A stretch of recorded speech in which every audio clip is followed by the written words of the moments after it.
আপনি খুব ভোরে ঘুম থেকে উঠলেন, সকালে ফজরের নামাজ আদায় করলেন, তারপর পবিত্র কুরআন হাতে নিলেন তেলাওয়াত করার উদ্দেশ্যে। ঠিক সেই মুহূর্তে দরজায় কেউ একজন কড়া নাড়ল। আপনি দরজা খুলে দেখলেন পুলিশ দাঁড়িয়ে আছে। তারা আপনাকে নিয়ে গেল। 15 বছর আপনাকে কাটাতে হবে অন্ধকার এক কুঠুরিতে, যেখানে থাকবে ভয়াবহ নির্যাতন আর অত্যাচার। ডিয়ার ভিউয়ার্স, আমি আজকে আপনাদের সাথে যে বিষয়টি শেয়ার করব সেটি হলো একটি মুসলিম প্রধান দেশ কিভাবে বিশ্বের প্রথম রাষ্ট্রীয় নাস্তিক দেশের অন্ধকার অধ্যায়ে প্রবেশ করল।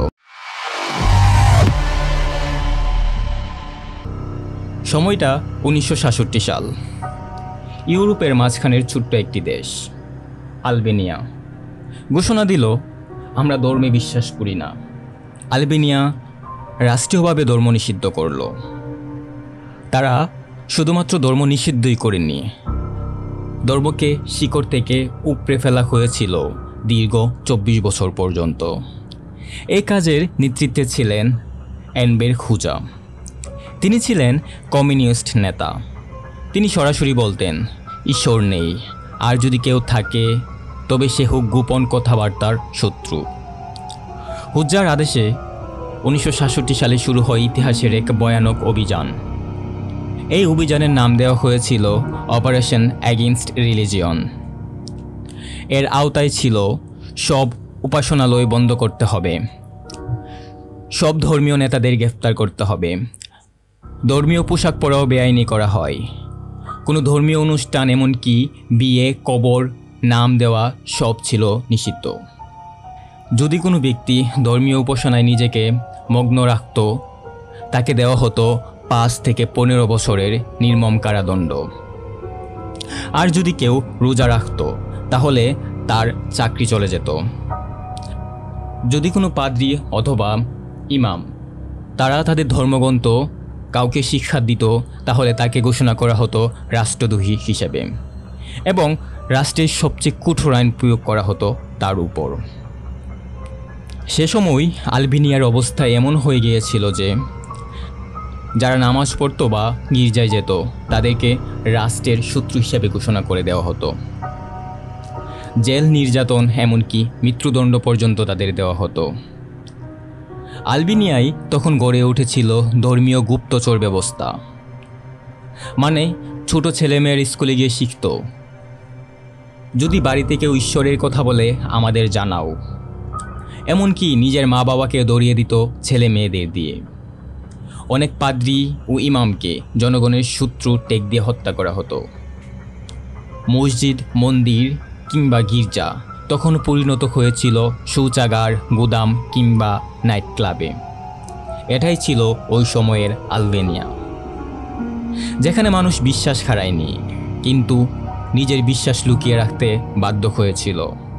এনবের খুজা ছিলেন সোভিয়েত ইউনিয়নের ঘনিষ্ঠ মিত্র, কমিউনিস্ট নেতা।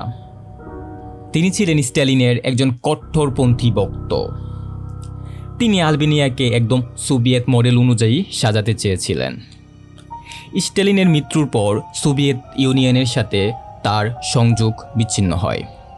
ঠিক তখনই এনবের খুজা চলে গেলেন চীনের দিকে।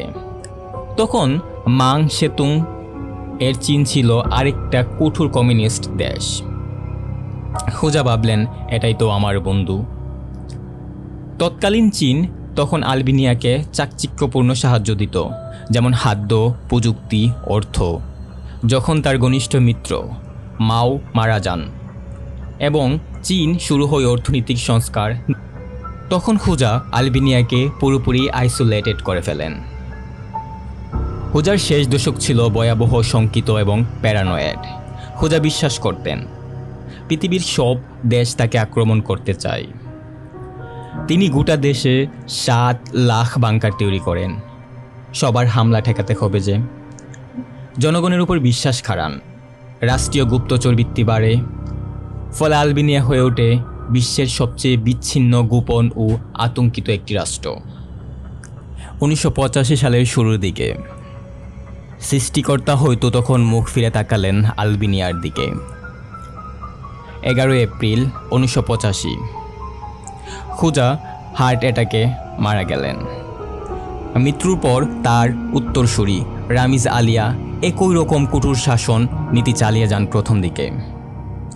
খুজার মৃত্যুর খবরকে রাষ্ট্রীয় শোক ঘোষণা করা হয়। তখন 3 দিনের রাষ্ট্রীয় শোকও পালন করা হয়। 1966 সাল থেকে আলবেনিয়ায় ধর্ম পালন নিষিদ্ধ ছিল। এরপর দীর্ঘ 24 বছর পর 1991 সাল সরকার ধর্ম পালনের অধিকার ফিরিয়ে দেয়। নতুন সংবিধান তৈরি হয়, আর সেই সংবিধানে লেখা হয় আলবেনিয়া একটি ধর্মনিরপেক্ষ রাষ্ট্র। প্রত্যেক নাগরিক তার ধর্ম স্বাধীনভাবে পালন করতে পারবে। আজ সেই নিষিদ্ধ আলবেনিয়া আর নেই। এখন গির্জা খুলে যায়, মসজিদের মিনারে আজানের ধ্বনি বাজে। স্কুলের শিশুরা এখন শিখছে তোমার ধর্ম তোমার অধিকার। আলবেনিয়ার সংবিধান এখন বলে রাষ্ট্র কোনো ধর্মের পক্ষেও না, বিরুদ্ধেও না।